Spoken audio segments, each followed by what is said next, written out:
Hello there. My name is Ingemar and welcome to this video. I'm talking with Nick Richards, who heads up our data protection, GDPR compliance team.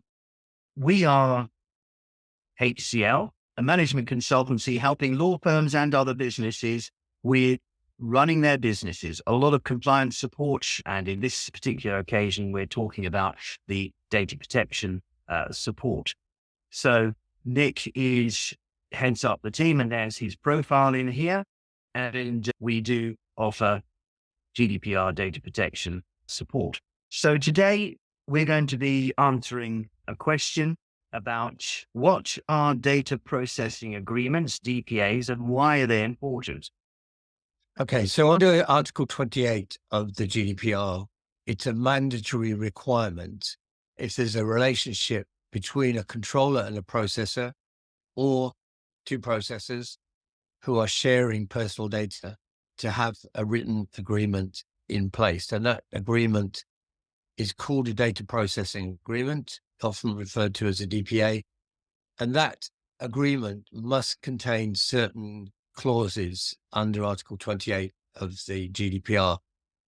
And those clauses include, for example, what technical and organizational controls the processor is putting in place, remembering that the controller is determining the purposes and the means. So it also says that the processor is agreeing only to act on the written instructions of the controller.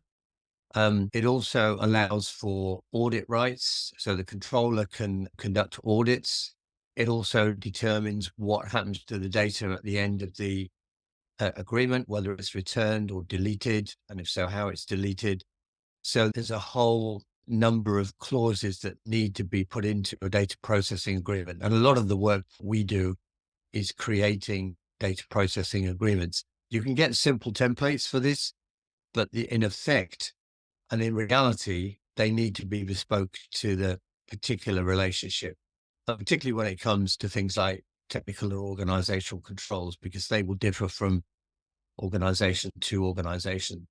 They can form part of a commercial agreement. So you can have a commercial agreement and then you can have an annex or an appendix with your DPA clauses in there, but it is a mandatory requirement.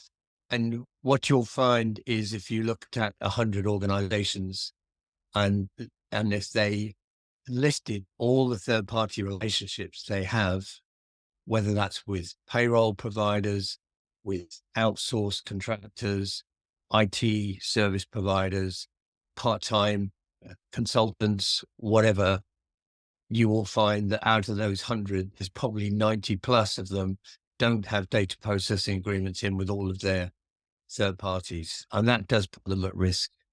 And particularly if something goes wrong, because as a controller, you're responsible for what happens to that data. So if the processor screws up and there's no agreement in place, the ICO are not going to look very kindly at it. No, that's really helpful. And I guess also, as well as getting the agreement, then there's training that needs to be done for them and the organization to make sure that they then operate in accordance with the agreement. Yeah, well, training for all staff and regular refreshers is mandatory under the GDPR. And when we provide training, for example, we always include in that training the need for data processing agreements to be put in place with all third parties with whom they might share personal data. Yeah, well, training for all staff and regular refreshers is mandatory under the GDPR. And when we provide training, for example, we always include in that training the need for data processing agreements to be put in place with all third parties with whom they might share personal data. Thank you very much, Nick. That was really interesting. If you have any questions or would like to ask us to review something, do some training, or help you in any way, then please do get in touch. The email address is ingemar@hunningsconsultancy.co.uk, or you would have seen at the beginning the website. So please go to there and fill in the inquiry form. So I hope you found that it helped. The final thing is, please, would you subscribe to the channel so that you may see other videos that you might find useful coming up there. Thank you very much.